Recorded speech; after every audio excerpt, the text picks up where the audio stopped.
Straight shape ramp এবং round shape র্যাম্পের মূল পার্থক্যটা নিয়ে আলোচনা করার আগে আমরা দুই ধরনের র্যাম্পের কিছু ছবি দেখি। রাউন্ড শেপ র্যাম্প, এটা একটা রাউন্ড শেপ র্যাম্প, এটা স্ট্রেট শেপ র্যাম্প, এটাও স্ট্রেট এবং এটাও স্ট্রেট। তো একটু ভালো করে লক্ষ্য করলে দেখবেন যে এই স্ট্রেট শেপের র্যাম্পের দুইটা সাইডের লেন্থ সেম, কোনো হেরফের নেই। এই লেফট সাইড বলেন রাইট সাইড বলেন দুইটাই সেম, যার কারণে দুইটার স্লোপ একই, সেম স্লোপ। কিন্তু রাউন্ড শেপের র্যাম্পের ক্ষেত্রে এই বিষয়টা আলাদা।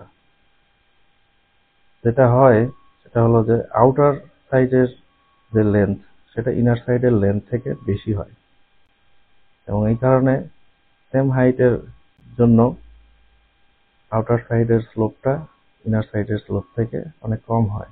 ইনার সাইডের স্লোপটা তুলনামূলকভাবে অনেক স্টিপ হয়। এটাই মূলত এই দুই ধরনের র্যাম্পের পার্থক্য, এবং এই জিনিসটাই কনস্ট্রাকশনে জটিলতা তৈরি করে।